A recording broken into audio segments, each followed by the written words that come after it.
Hi, everyone. Thank you for joining us today to talk about immigration themes and from an employer perspective. We were a little bit cute with our title, "What's free trade got to do with it?" But we certainly are going to focus on the mobility provisions of the various free trade agreements because they provide some very facilitative options for bringing and keeping international talent in Canada. But we're, to contextualize that discussion, we're also going to, discuss by way of background, what Canada's immigration landscape looks like today. So on that note, Amanda, you could advance the next slide. We'll tell you a little bit about ourselves. I'm Andrea Baldwin. I'm an immigration lawyer based in Halifax. I've been doing this for a little over 2 decades.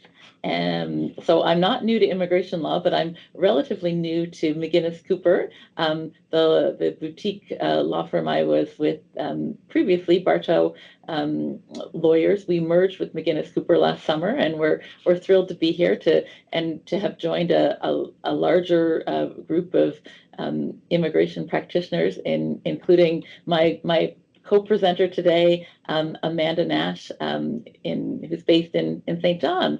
So I'll let Amanda tell you a little bit about herself. Okay, hi everyone. It's nice to be here with you this morning. I had a little look through the invite list, so I know that a lot of you already know me. Prior to joining the immigration group at McInnes Cooper, I was a long-time labor and employment lawyer. So I've been with McInnes Cooper a long time, but just relatively new to the group. So happy to be joining Andrea and filling you in on what's going on in immigration. Thanks, Amanda. We have a short agenda for today's program. So in a moment, I'm just going to make a few comments about recent trends in Canada's immigration landscape, because it's very different than it used to be. And then we'll ground our discussion in the mobility provisions of free trade agreements by just talking about the temporary foreign worker program versus the immigration mobility program. And then we'll get to the main event, the free trade agreements and how they can help you and your employees.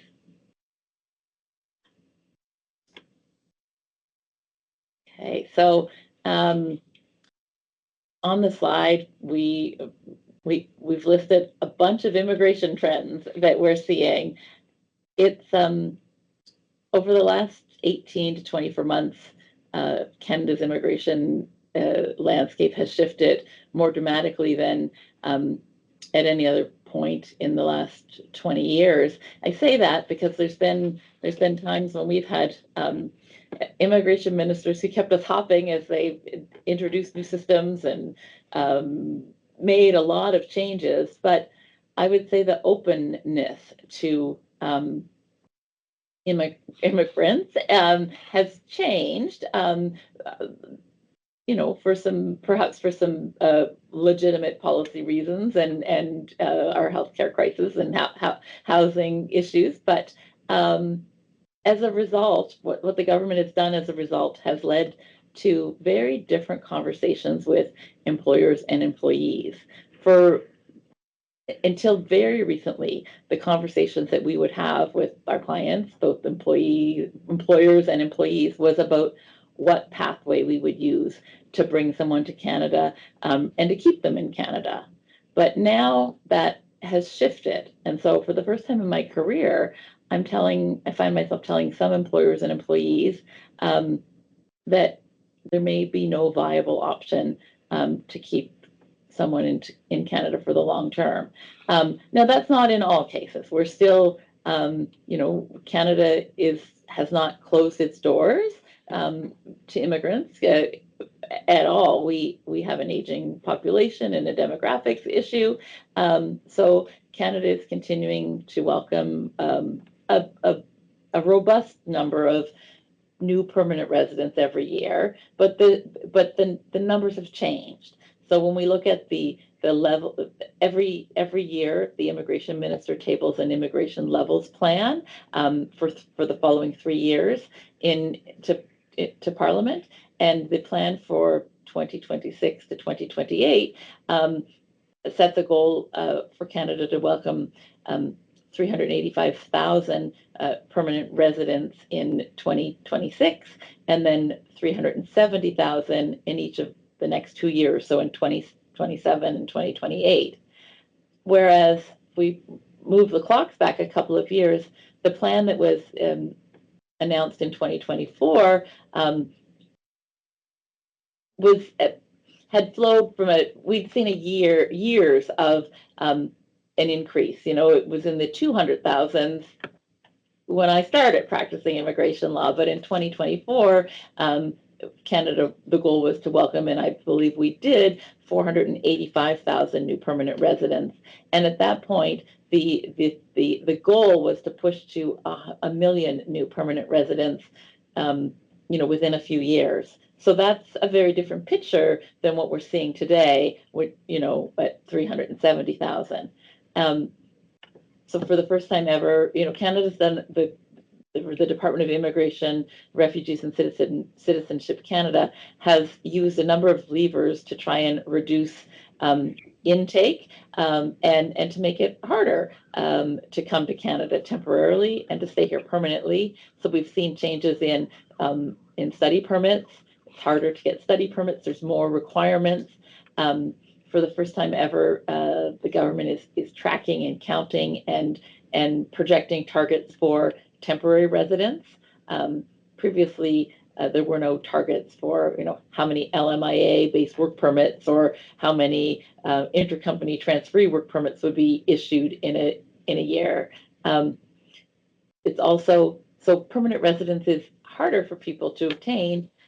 Even applicants who are eligible to immigrate to Canada, say as under the Canadian Experience class or as provincial nominees, and that's because the government has increased the comprehensive ranking system score that people need to be invited to apply for permanent residence through express entry, and the provincial nominee programs, which are a wonderful tool, which we have leveraged for many, many years.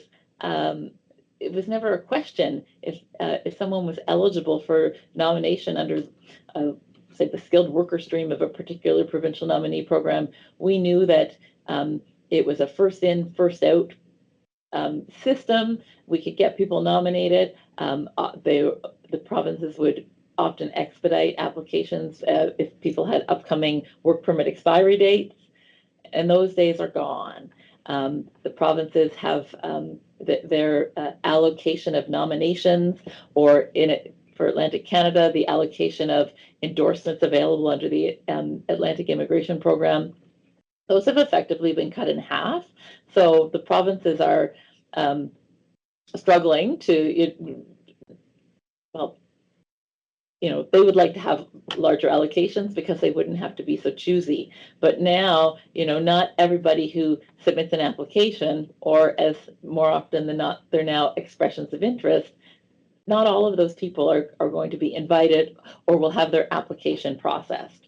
So there's a real focus on what the labor market needs are. And of course, there's, logically, there's a focus on healthcare workers, also on construction, any trades people who work in the construction industry, and then they seem to be receiving the highest priority in almost all provinces for nomination or endorsement. But there are some secondary priorities for STEM occupations and occupations in social assistance, which can include education and early childhood educators. And things like that. So that's the backdrop with which we're looking for more opportunities. Amanda's going to now tell you a bit about the normal or the traditional way for bringing foreign workers to Canada. So this is going to be a bit of a moment in history for today's session. And when I was looking at how to explain the difference, or how we got from where we were to where we are now, it's the recruitment of temporary foreign workers in Canada really dates back to the 1960s. It was focused on the seasonal agricultural workers. In 1973, the Temporary Foreign Worker Program was established. And the key objective of that program was to provide Canadian employers with access to temporary foreign workers when qualified Canadians or permanent residents were not available. This was initially targeted only at high-skilled workers, but the program has seen many, many reforms over the years. In 2022, there was an addition of low-skilled workers who could obtain LMIAs. And then in 2014, the federal government decided to split the path for workers in Canada into two streams. So we had the Temporary Foreign Worker Program, and then we have the International Mobility Program. So we're going to talk about a little bit about both of those today. The Temporary Foreign Worker Program has always been seen as the default. And so this little bit of information is just to give the context as to why we think there are other better options, and we'll provide some information on how you can leverage those options. But the Temporary Foreign Worker Program was a default. It was kind of a one-size-fits-all program. It didn't matter the job. It didn't matter the nationality. If there was not a Canadian or permanent resident who could do the job, you could hire a temporary foreign worker with an LMIA. And anyone who's ever owned anything that's one size fits all knows that even if it fits, it never fits great. So people are looking for different ways to bring in foreign workers that avoids the LMIA. And so to briefly touch on the LMIA, just to tell you why we don't necessarily like it and why employers don't like it, it's because it can only be obtained by employers. It's administered by Employment Social Development Canada, or people call it Service Canada for short. And the adjudication and the decision making that goes into the approval of a LMIA has gotten very rigorous. I mean, it's always been something that has required a strict approval, but it's becoming increasingly more strict and there's more limitations. So at minimum, Service Canada requires you to demonstrate that there is no Canadian or permanent resident. There are very specific and strict advertising requirements as to where you advertise, what must be contained in the advertisement. Applications for LMIAs can be rejected for even minor discrepancies or errors in the advertising, in which case you have to go back and start the recruitment over. And you have to keep all records of your recruitment, so any applicant who's applied and why you chose not to interview or hire them. So to be approved, you really have to satisfy Service Canada that there is no Canadian and that hiring the temporary foreign worker will either have a positive or neutral effect on the Canadian labour market. ESDC also requires that employers who have either never had an LMIA or who haven't had one in the last 2 years, or whose LMIA most recently was negative or refused, that they need to demonstrate the business legitimacy. And they have to provide documents to demonstrate that they have a legitimate business.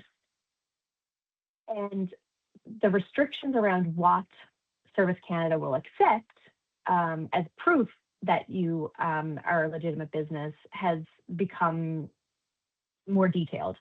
So you have to provide documents to demonstrate that you're providing a good or service in Canada, that the job offer matches and is reasonable or consistent with the needs of your business, that you can fulfill the terms of the job offer, including like the wages and benefits, as well as that you have no compliance issues. So if you've ever been found to be in violation of any employment related legislation, really, you can be denied participation in the LMIA program. So to prove this, that your legitimacy of your business, you likely will have to provide your CRA assessments to show different forms that that you are compliant and that you're a business in good standing in Canada, as well as attestations. If the specific CRA documents are not available, some companies will have to provide attestations. Previously, lawyers or accountants could provide those attestations, but that was a new change just within the last year that requires attestations to come from a financial institution only. There's no obligation for financial institutions to provide them.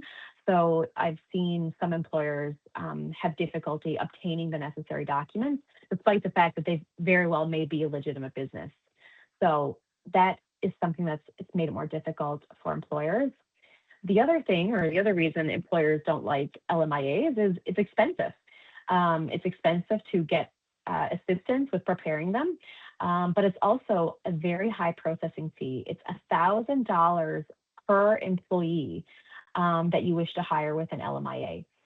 So, there are industries who bring in large numbers of temporary foreign workers in seasonal occupations. And, if you have 150 workers, that's $150,000 just for LMIAs and authorization to hire them. There are two types of LMIAs, and there are different restrictions on each.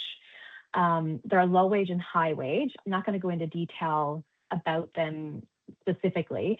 All I want to say there is that low wage doesn't necessarily mean minimum wage. It doesn't mean that it's, an entry-level position. Low wage can mean any job in the province that's under the prevailing wage of the province. And in Newfoundland right now, that's $32.40. In the other Atlantic provinces, it's $30. So a low wage LMIA does encompass, more than what people think it does. And so when it comes to the low wage LMIAs, there are restrictions on those. They're not being processed in areas where there are unemployment rates above 6%. And, despite the fact that a lot of places in Atlantic Canada do have employment rates above 6%, we hear from clients all the time that they're still unable to fill their positions, and not having the access to this program because of this restriction is leaving them with vacancies that can't be filled, and it's impacting their business. There's also caps on the number of temporary foreign workers in a low wage position. Generally, that cap is 10. There are some exceptions by industry where there are significant in-demand occupations. And just very recently, there was a new temporary public policy announced where a province can ask for an exemption or an increase to the cap in rural areas that are facing shortages in certain industries.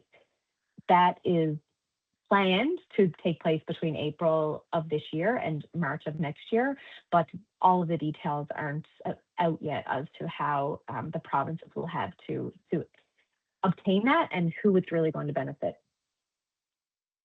With all these restrictions and all of these tick marks that Service Canada has to, go through, it's pushed processing times very, very high. So while it at times has been, the only way or the easiest way to get an LMIA, it's certainly not now. And the current processing time for a high wage LMIA is 60 business days. So that means after you've recruited for 30 days and after you've prepared and submitted your application, an employer would have to wait at least 60, or on average, 60 business days. So 3 months just for the approval. And based on that timeline, your workforce planning, if you're relying on an LMIA, can really be up to a year from the time you start your advertising, you get your LMIA, and then a worker can submit their work permit. The final point I'm going to make about LMIAs is that it's a two-part process. So once the LMIA is approved, the employer provides the approval to the employee, and it's the employee that submits the work permit. The employee submits it, and the work permit is issued by IRCC. And once the LMIA is matched with a work permit, there are very, very strict requirements on changes that can be made to the the terms and conditions. And in most cases, if you want to change the location or the wage of the employee, you will require a new LMIA, and failure to adhere to the terms of the approved LMIA can result in significant fines and bans for noncompliance. I think that's, Andrea, I'm going to hang that over to you to talk about why everything else is better. Thanks, Amanda. I forgot to say in the introductory remarks that if you have questions for us, you don't have to wait till the end. You can type them into the Q&A box. So you just need to find that through this Teams webinar software. And if you type your question, we'll try and address it as where appropriate, or we may see it and think, oh, we're gonna cover that in a few minutes. So please feel free to do that. If somebody asks a question and it's something that's resonating with you that you'd like to ask, I'm told you can sort of boost it so it comes to the top of the list. So don't hesitate to do so. And yes, Amanda's given you an overview of the LMIA process, and that process exists, and we do use it, and we work with employers and help them navigate it all the time. But when we get calls, or when our clients reach out and say we want to hire this person, or we found some so-and-so in Australia and we want to bring them to be our new VP of IT, our first question is, or like the first question we ask ourselves is there an LMIA exemption that applies? And so, as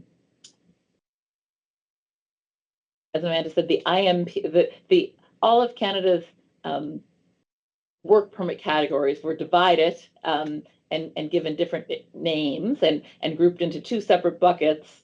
I think you said in 2014, that sounds about right. So everything that is LMIA based is called, it's the Temporary Foreign Worker Program at the TFWP, and everything else falls under the International Mobility Program, or the IMP for short, including open work permits.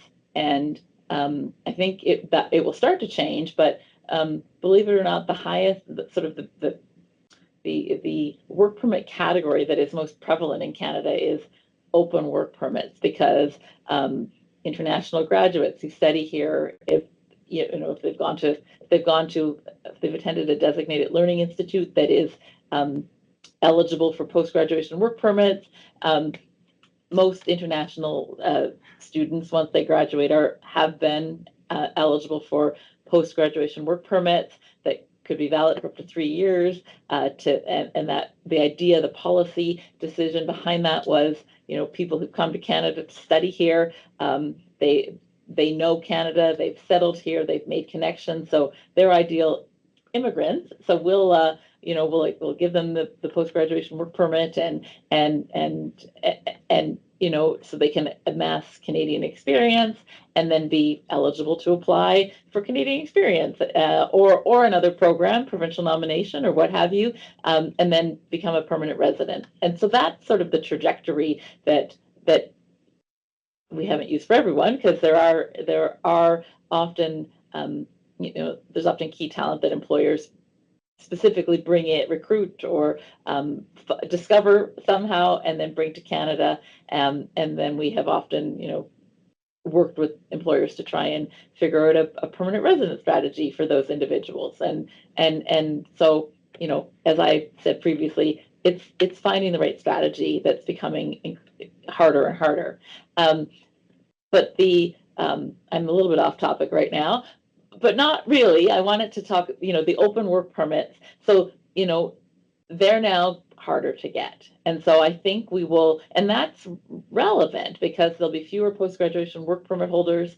There'll be fewer people who are here on what we often call like an open spousal work permit. And that's a spouse, a wife, a husband, or a common law partner who has accompanied their their foreign worker spouse or their international student spouse to Canada, and then were able to have an open work permit and contribute to the workforce.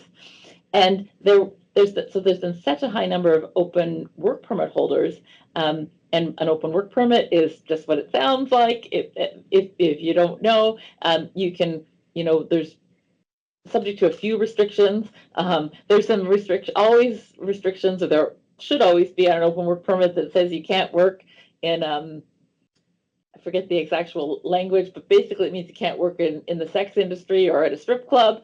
So, subject to that, there can also be, if the work permit holder hasn't done an immigration medical, they're restricted from working in hospitals and school settings where it is deemed that the public health could be put at risk, if that person was unhealthy.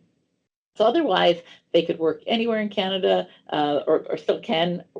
We still have some open work permit holders for any employer and in any job. And it's that mass group that, by and large, is still here, but they're either leaving Canada or transitioning to permanent residence, and they're not going to be replaced or they'll be replaced by a much smaller cohort. And so that's where our employer clients, and perhaps you, are starting to feel the pinch, because this large group of mostly highly educated talent isn't available to you. And so that's why we're needing to be more creative in figuring out, how we can bring people to Canada.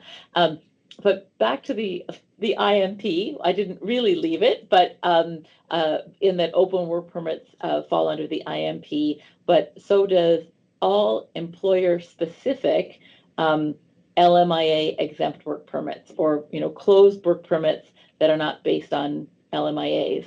And many of these work permit categories have existed before the IMP was created.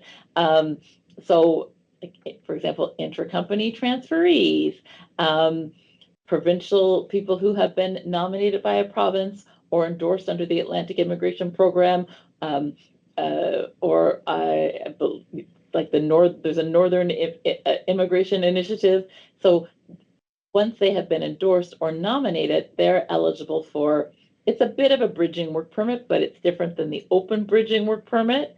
The idea is, because they've been nominated, they are eligible for a facilitative LMIA exempt work permit to take them through until they become a permanent resident. These are examples of IMP work permits, and there are some benefits. So there's no labor market test. It's quicker because we can skip the LMIA process and focus immediately on the work permit application. Now, Amanda mentioned that in the context of an LMIA, the employer gets the LMIA, the employee applies for their work permit. So that's correct. Work permit applications are always made in an employee's name, and it is their application, but and many individuals apply for their own work permits, but often either employees themselves, or in many cases employers retain us to assist employees with their work permit applications. So even though we submit the application, we make it in the employee's name. But we do it in the context with the employee. So we're not just making things up. We make sure that it's accurate, but we just help to package things correctly and work with employees and employers to make sure the eligibility requirements are satisfied. That's there is a fee when you're applying for an employer-specific IMP work permit, but it's not the $1,000 LMIA fee. It's I say newer because I remember when it was introduced a decade ago. There's a $230 employer compliance fee, and that fee is paid as we navigate what I refer to as the employer compliance process. many of you would be familiar with the employer portal. And so the employer portal is an online portal, but before any of the closed or employer-specific LMIA exempt work permit applications can be submitted either by or on behalf of an employee, an employer must use the portal to make a submission and pay this $230 fee. And it's called the employer compliance fee because we give the government information that they. I'm stealing from a point that Amanda's going to talk about later on, so I won't go into that in any depth. I want to talk about the speed though. So skipping the LMIA process makes it faster because the employee can either make their application immediately at the port of entry, or an online work permit application can be made for them. So that provides a time savings in and of itself. But employees who are applying for an employer-specific LMIA exempt work permit, if they work in a professional or a managerial role, they're eligible for expedited processing if they are outside of Canada. So the idea is it's their first work permit before they come to Canada, but it can also be a subsequent work permit. Again, they have to be outside of Canada, and they're eligible for 2 weeks or 10 business day processing under the under Canada's Global Skills Strategy. And so that's a real benefit. Another benefit, I would say, there's almost more discretion. And that is program specific, but there's less, each IMP work permit category has its eligibility requirements, but there are some discretionary categories. For example, the intercompany transferee work permits under the immigration legislation, as opposed to there's also intercompany transferee work permits available under trade agreements, which we're going to explain in a few minutes. There's now one of the new requirements, because it's more difficult to get that type of work permit, is is the employee will this individual create or maintain significant benefits for Canada? And so there's also just a regular general significant benefit work permit category. This is one of my favorites. It's a highly discretionary work permit category. I'll explain it more in a few minutes, but there's this inherent discretion built in to these programs. And so I think this gives employers and people like Amanda and I, there's room for us to be creative, and if there is a strong case to be made, these IMP work permit categories offer more solutions. And so the process is, the employer goes in and makes the employer compliance submission, or the IRCC calls it the offer of employment. I don't love that's what they call it, because it's not an offer of employment, and that can lead to confusion. So I always use quotation marks when I refer to it. They pay the $230 fee. That doesn't take long. There's no wait time. As long as the portal isn't down, and the portal's down a lot,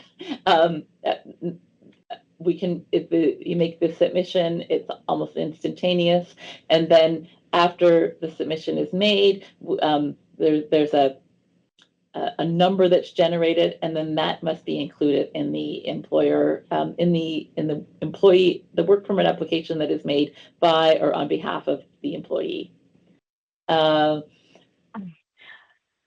Looking I don't want to cut you off. If there's anything you want to finish up there, I just cognizant of the time. We're like 36 minutes in, and we're only on slide 9. So you've got to pick up the pace a little bit.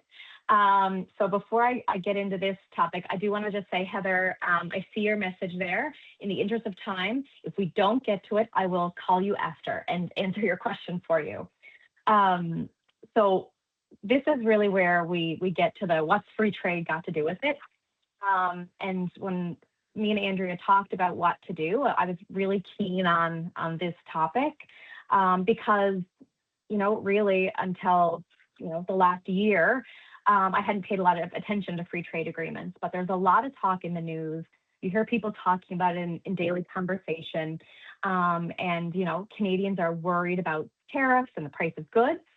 But, being an immigration lawyer now, I've realized that they are far more than about just tariffs, and that these free trade agreements have mobility provisions that facilitate immigration between countries who are party to the agreement, and it's a very facilitative process.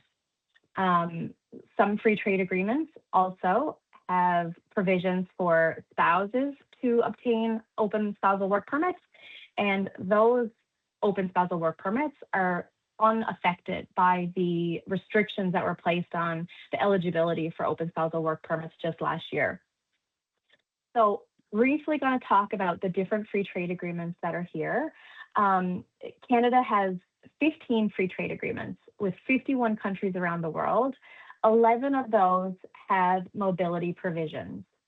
And so when we hear statements, again, on the news about the need to diversify our trading partners, this very well may open up additional labor mobility challenges or channels.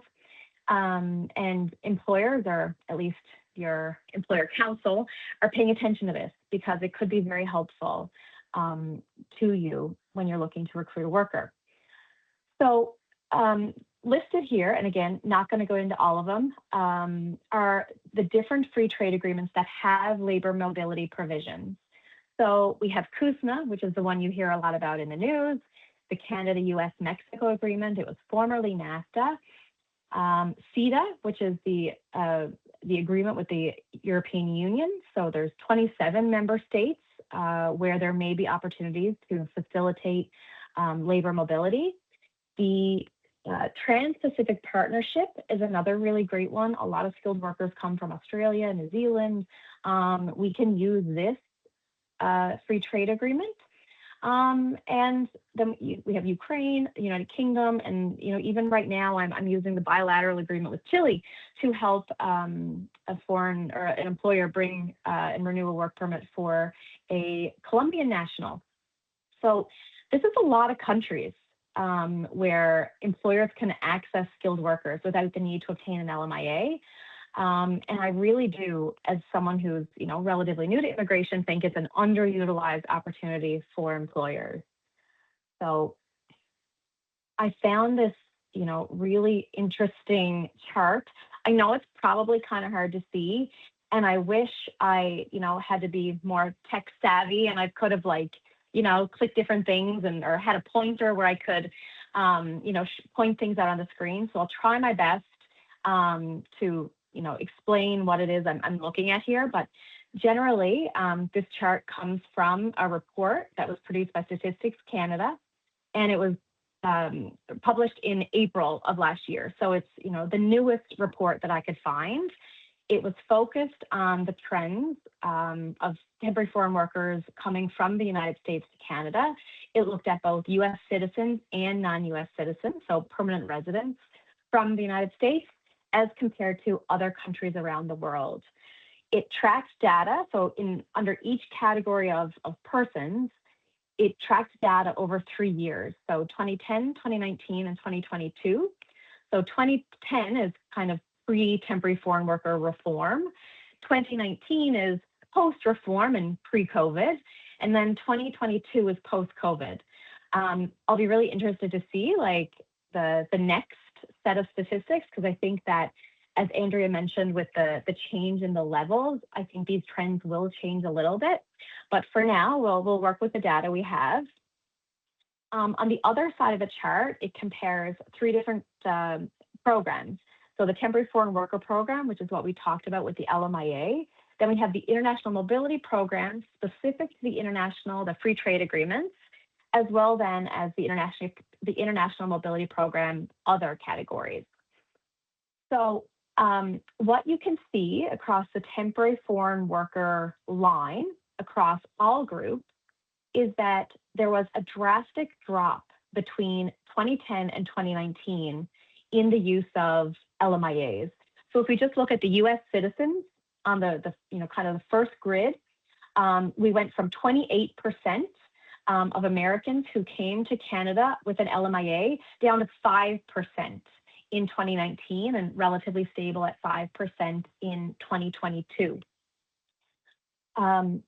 There's also, drastic drops in other classes of persons. If you look at from other countries, we dropped from 45% to 20%. So these trends show us that it's increasingly difficult to get an LMIA. When we look at the drastic drop between 2010 and 2019, some of that likely had to do with the fact that they imposed the $1,000 fee in those years. And so there's a trend moving away from that program. What really drew me to this chart and what, was really the entire driver for me of this presentation was that, sorry, I didn't mean to, there we go, is the free trade agreement section. So the number of workers that entered Canada under the free trade section. I know I'm really excited about this, and it's really, kind of dorky of me, but it's so interesting to see that under the free trade agreements, if you look at the U.S. citizens, half of the Americans who come to Canada as a skilled worker come under CUSMA. So this means that, it's the primary pathway for Americans, and that the upcoming renegotiation of CUSMA does matter. We're not anticipating there's going to be a lot of change, hopefully not anyway, but, it's something certainly to watch with the controversy that's around it. This has also, interesting when we look at the other workers. So the category of other or persons from other countries who use the mobility agreement, we're at like 1% and 2%. So this is where I really feel that, it's underutilized. So we have very high numbers of persons coming from other countries with the lowest utilization of the free trade agreement. Yet on the previous slide I showed you, there was, probably 40 countries where you could realistically use a foreign trade or a free trade agreement to recruit a skilled worker.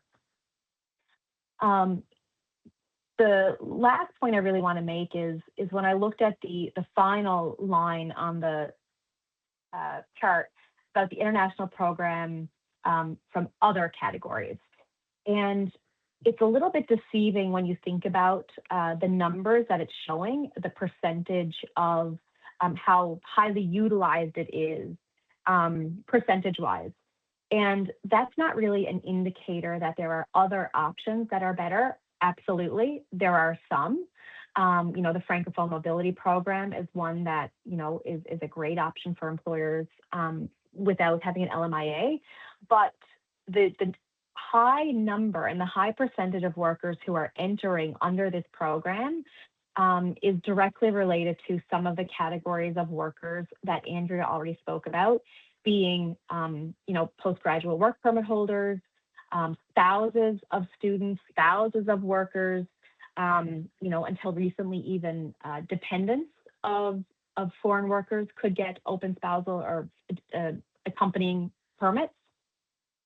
And so when we look at the percentage here from the other countries, essentially pre-2025, a vast majority of persons who entered with an LMIA probably had a spouse enter with them who had an open work permit. So the numbers on the final category is just not to be confused with the other options that are available. I'm really promoting the increasing the utilization of the free trade agreements when we look at recruitment from other countries, as well as, something to keep an eye to when you look at the recruitment from the United States, as that may change as we move forward. So I'll move the slide. All right, so this one here is the takeaway, I guess, that I wanted to leave you with here is that employers have many options to fill vacancies in their workplace. They're not limited to LMIAs. There are strategic ways that employers can use the mobility provisions to identify candidates who may be eligible to enter Canada without a work permit. The best way to kind of, when we were trying to organize this presentation as to, how do we really show employers how they can leverage this, we decided that we would take you through the entire employment life cycle as it relates to hiring foreign nationals. So from the time you as an employer identify a vacancy in your workplace through to the arrival of that foreign national at your doorstep, ready to start work. We've broken it down into 5 kind of hiring recruitment milestones, which are the, identifying the need for the specified occupation, the recruitment of, workers for that position, the evaluation of a candidate and their eligibility for a work permit, making the offer of employment, and, submitting that compliance submission, as well as then applying for the work permit. So we'll briefly or quickly take you through those different milestones, and I'll let Andrea start with the identifying the need. Sure. So really, we've broken down the types of entries or admissions or categories of the immigration categories that are that largely, well, some of them only exist under the free trade agreements. So there's 5 categories we're going to mention. So there's business visitors, and I'll tell you in a minute why that might be relevant. But business visitors, that doesn't really apply to people who are coming to work in Canada. And then there are professionals. So this is professionals, I would say, is by and large the most facilitative and useful category under free trade agreements. There are intercompany transferees, which and the idea behind that is somebody who works for a company, a multinational company, who is outside of Canada, and they want to transfer, or they need to be transferred to the Canadian enterprise, or transferred to Canada to start a new enterprise. That's the sort of structure of an ICT or an intercompany transferee work permit. Technicians, we've separated them from professionals because in some of the free trade agreements they're considered alongside with professionals, but there's they're broken out in others, and technicians, it includes various things, but it's the engineering or the industrial technicians who companies often need to bring to Canada to fix broken equipment or that sort of thing. So that's when these provisions are really, really helpful.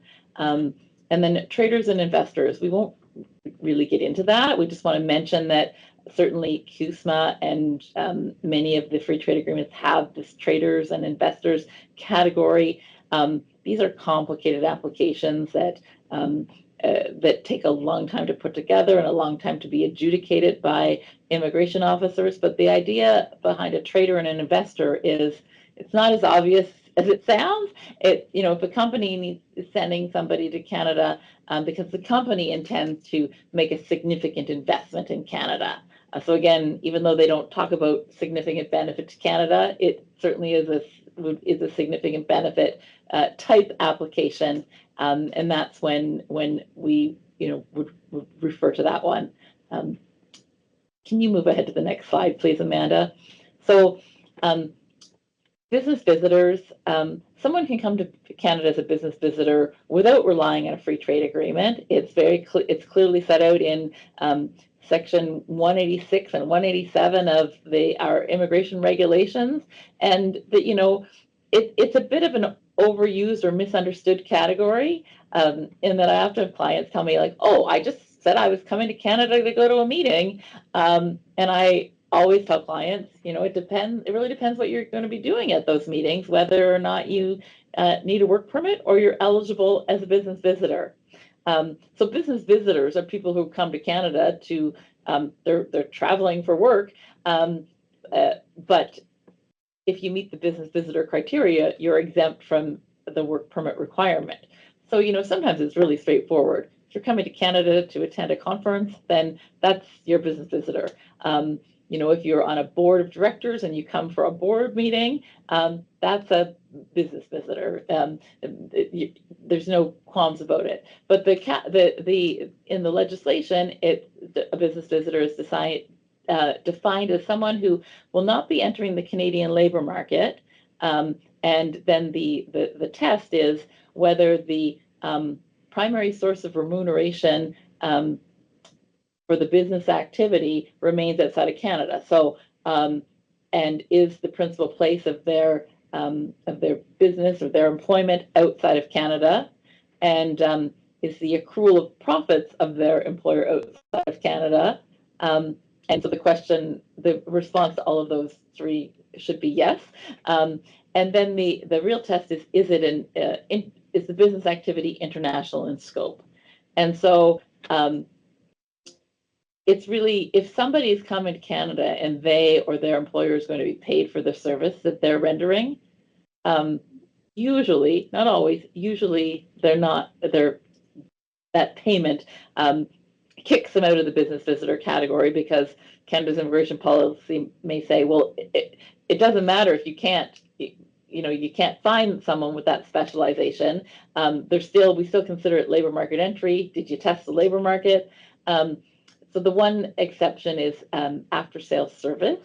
If somebody is coming from a company that has provided original manufactured equipment, they can, if it's contemplated in the original agreement of offer and sale, they can come back to Canada as a business visitor.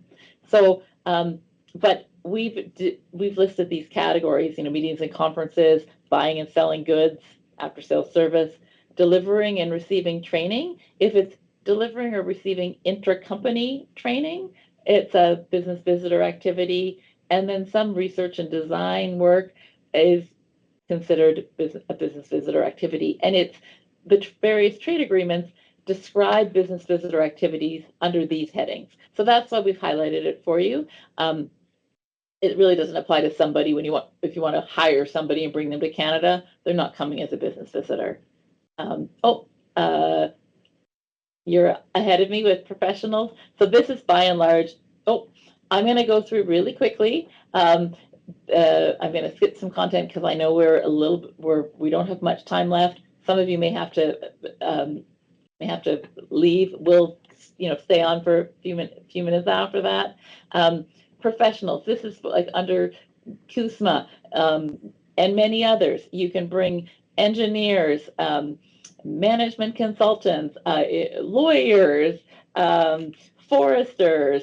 Various different professions can come to Canada, and I'd say it's almost the easiest type of work permit application to make, because you just need to have a job in Canada, arranged employment as we call it, and then have be eligible under that occupation. So if you have a marketing degree, we're not going to be able to bring you to Canada as a engineer under a professional work permit. But so now the professional sections in the free trade agreements are not all the same.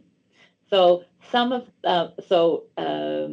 CETA, so bringing American or Mexicans to Canada, there's a list of professional occupations that works well. Under some of the CETA, the Canada European Union free trade agreement, as well as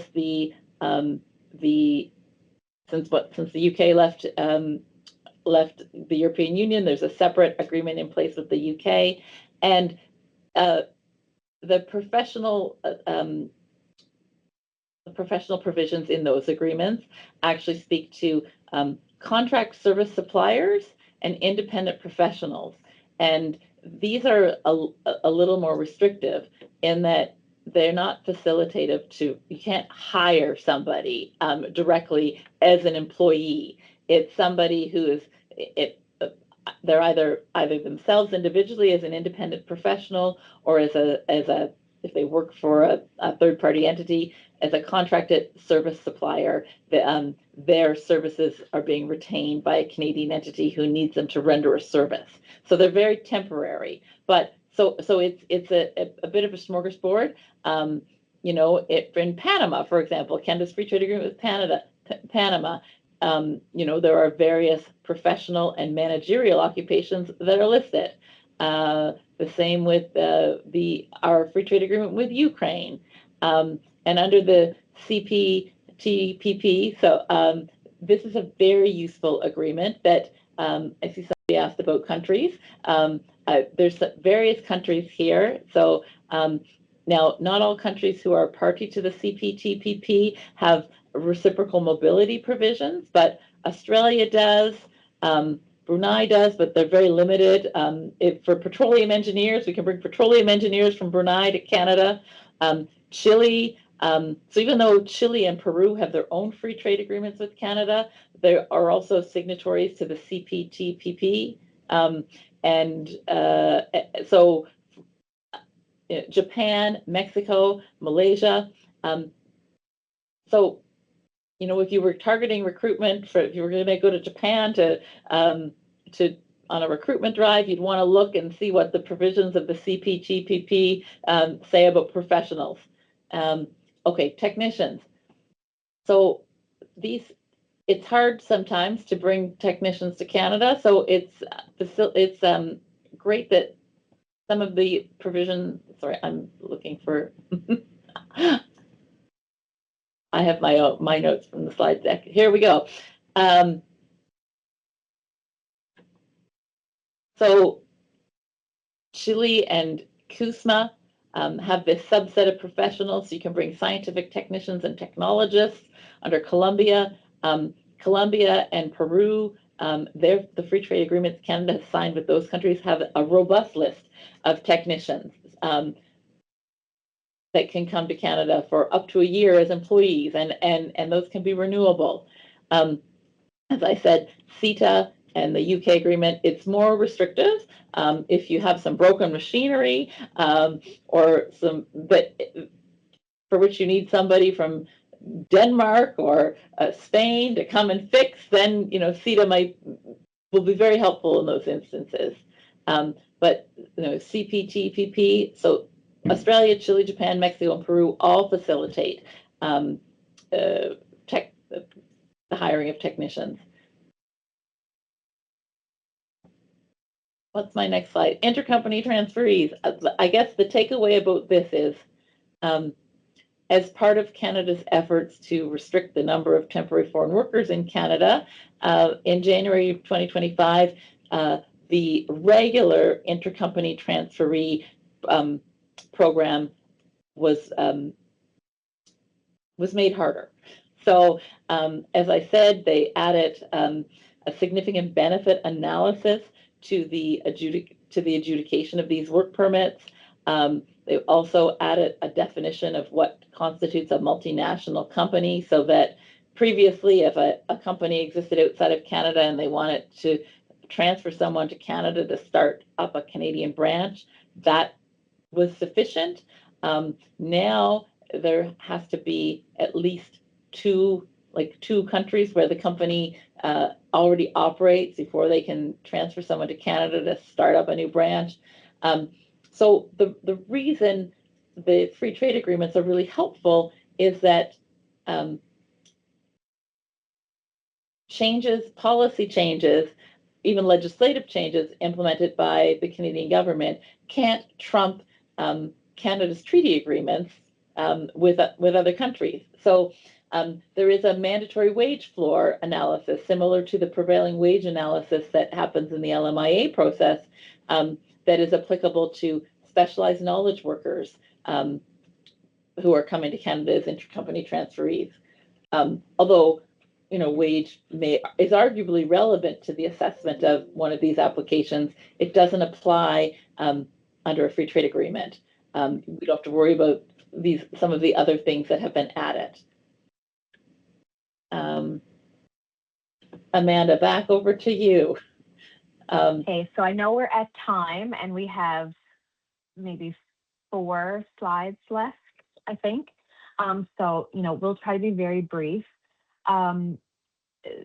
Here, I wanted to, let people know that, you should familiarize yourself with the free trade agreement. So as Andrea said, they're not all the same, and every country to a free trade agreement doesn't have the same labor mobility provisions. So you have to familiarize yourself with them. If you're looking for a particular type of worker and you want to focus your recruitment, then you should, start with familiarizing yourself with the countries as well as what paths are available from what countries. This also doesn't need to apply to foreign trade or foreign nationals from outside Canada. The foreign national can already be inside Canada, and we often use the free trade agreements to obtain work permit extensions for foreign nationals already in Canada under the free trade agreements. So you don't necessarily have to be going outside of Canada. If you identify a candidate who, they may be working for you on a postgraduate work permit and you're looking for a way to extend them, if they happen to be from Colombia, you may be able to use the free trade agreement to extend their work permit. The real point that we wanted to make here, though, was when you are recruiting foreign workers, that some provinces have specific legislation around the recruitment of foreign workers. And so before you start recruiting foreign nationals, you need to make sure that you're permitted to do so and that you have the proper registration. There's jurisdictions listed on the slide there as to where you may have to have an employer registration certificate, as well as in which provinces a recruiter may have to have a license with the province. So I won't go into them all in detail, just quickly focusing on Atlantic Canada. I'll say that Newfoundland, you're good for now. We don't have any employer registration certificates. We don't have any recruiter licenses. I don't hear anything about them being tabled soon, but I'm sure they will come. What is it they say? We're a half hour ahead and years behind. So they will come. So when they do, we'll let you know. But in the meantime, PEI does have new requirements. They have specific legislation introduced just last year, the Temporary Foreign Worker Protection Act. It's introduced in 2 phases. So right now, the recruiter licensing is live. Employer registration certificates are coming soon. New Brunswick has a employer registration. They don't have any regulations around licensing yet, so you just have to register. And Nova Scotia, there is both. There are exceptions to who these apply to, so you would have to look at the provinces. And while I had intended to go into them all today, I'll just say that in Nova Scotia, the one thing that stands out as being different than the others is that employers who are hiring high-skilled workers, so in Tier 0 or 1, they are exempt from the requirement, which again is very facilitative for employers looking to hire high-skilled workers from countries with free trade agreements. So the next one. Yes, I will very quickly mention, once you've found someone that you want to bring to Canada or who is already in Canada and you are wanting to go through the process of support the process of them getting a work permit, it's important to, presumably you've satisfied yourself that they're eligible for the job you're offering, or you wouldn't want to hire them. But that's important from an immigration perspective, because the immigration officer adjudicating the application will be looking at the job description and what you've said. If you've said we need somebody with 10 years of experience, but the applicant only has 5 years of experience, and you think, oh, this person's so exceptional, we're going to hire them anyhow. That can be a problem at the work permit application stage, because they may be concerned that this is fraud, or there isn't a genuine genuine occupation or like job. So that's something to bear in mind. So we've talked about, assessing, for the purposes of immigration, does the person meet the meet the job requirements. And also we call it the knock. Some of you may be aware of the knock. I won't go into great details, but the knock is Canada's National Occupation Classification. It's a system whereby it used to be 4 digits. They've changed it. The knock was overhauled a few years ago, and so now there's a 5-digit number assigned to various categories, broken down by skill level and also by industry. And every occupation in the world can be slotted. Sometimes it's not obvious, but in most cases it is, and can be slotted into a particular knock. It used to be, we would talk about skill level A, B, C. Now we talk about tiers 0 to 5. So tier 0 being managerial, tier 1 is professional, tier 2 and 3 are the high skilled, and then tier 4 and 5 are semi-skilled, low skilled, no skill occupations. And so there is in Canada's knock system, there is basically it's a job description. It's a description of that knock code, the jobs that fit into that knock code.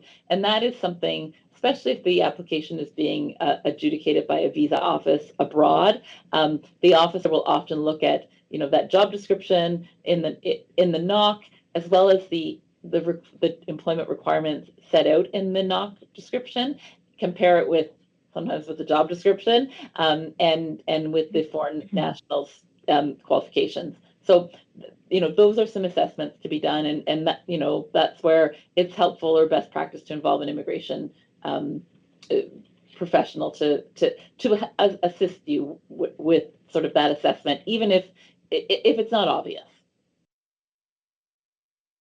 I think you have the next slide, Amanda, and we're almost done, everyone. Yeah. I think I'm gonna okay, so this is the correct one. So here I wanted to talk about the job offer and the online offer of employment that's not an offer. So just to clarify, when you want to hire an employee who's a foreign worker, well, in all cases, as an employment lawyer, I would recommend that you have a written employment contract. But when you're hiring a foreign worker, it's actually a requirement that you have a written contract of employment. So I've given a whole separate presentation on special employment contract considerations when hiring temporary foreign workers. There's an article on the website. You can have a look. But when we talk about not the employment contract, when we talk about the online offer of employment that Andrea, probably more appropriately refers to as the employer compliance submission, through the employer portal, which she already talked about, you have to enter elements of your offer of employment and you submit them through your employer portal to IRCC. And that becomes the standard upon which your compliance is measured. So whatever you enter in the online offer of employment is the terms and conditions that you will be monitored for compliance by. So it doesn't require every term and condition that's in your written employment contract, but it will ask you for certain specific information that the government will monitor you for compliance on. You have to set up an employer portal. You need a CRA business number to do that. You can assign secondary users and have your representative submit online offers of employment for you. You have to pay the $230 compliance fee. And then that generates the A number, which allows employees to submit their work permit, which is the final slide that Andrea is going to talk about. I don't think this is the final slide we drafted yesterday, but it's okay. This is about the work permit application. So as we said, the employee makes the work permit up, the employee or the candidate, I guess, as I should say, makes the application, or it's made on their behalf. And so it can be submitted in a couple of different, we think about place of application. And so if they are outside of Canada, it's always beneficial if the application can be made at the port of entry. And by the port of entry, we mean their first point of entry into Canada. So if they live in Maine and they're going to be driving into Canada, the port of entry would be the land border crossing. If they fly to Canada, the port of entry would be it's often Toronto or Vancouver or Calgary. Sometimes it's Halifax. Occasionally, sometimes it's St. John's. It just really depends. But the airport where they first land into Canada on their way to their final destination, that's the port of entry where they must apply for their work permit. And so individuals who are from visa exempt countries, so countries where they do not need a visa to enter Canada, so the US, the UK, much of Europe, Australia. So the list changes from time to time. So if somebody is visa exempt and is eligible to apply at the port of entry, that's the fastest way because they would get everything organized or their representative would give them their work permit application and they present it at the border on their way into Canada. Now, if they're not eligible for port of entry processing because they need a visa and they're outside of Canada, that application is made. It's assessed by a Canadian visa office abroad, usually. Sometimes, if the candidate qualifies for, I talked about Canada's global skills strategy. So if they're applying for an IMP work permit that's employer specific, so a work permit under one of the free trade agreements, and they are in a tier 0, so a managerial or a tier 1 professional occupation, they're eligible for what we call the global skills strategy, which encompasses many things, but including expedited processing. So it's 10 business days or 2 weeks, and it's a service standard rather than a guarantee, but it works quite well. There have been times like during COVID, we weren't getting 2-week processing, but the last application I submitted was 2 weeks ago, and it was a decision was rendered in like 6 or 7 business days, which is good news because otherwise it can take weeks or months to process abroad, depending on where the individual is. Some countries, Canadian visa offices in certain countries have a higher or busier, or have a longer queue of applications. If the individual is in Canada, processing times, I'm sorry to say, are horrendous. Right now, yesterday, IRCC was posting, it had gone down. It was like 255 days, not business days, regular days, to process an in-Canada extension application. And if you're applying for a work permit from within Canada, that's the queue you're placed in. Now, not everybody is eligible to apply for a work permit from within Canada. They have to already have a work permit, or there's a couple of other factors. That works if we can say they then have maintained status, meaning they can continue to work under the terms and conditions of their prior work permit. So from an employer perspective, if you find somebody with an open work permit, they apply for a new work permit in a timely manner to come work for you, they can come and work for you because they have an open work permit. But if they have an employer-specific work permit that says they can work for Canadian Tire, and you run a Kent Building Supplies, they can't come to work for you until they get their new work permit. And at 255 days, that's crazy. So, in some cases, we're looking for other options to expedite that. In some cases, after they apply for a work permit, there's a way to request a letter that will authorize you to begin work before your work permit application is adjudicated. And on that note, thank you all. If there's any questions that come up for you, please don't hesitate to reach out. Thanks, everybody.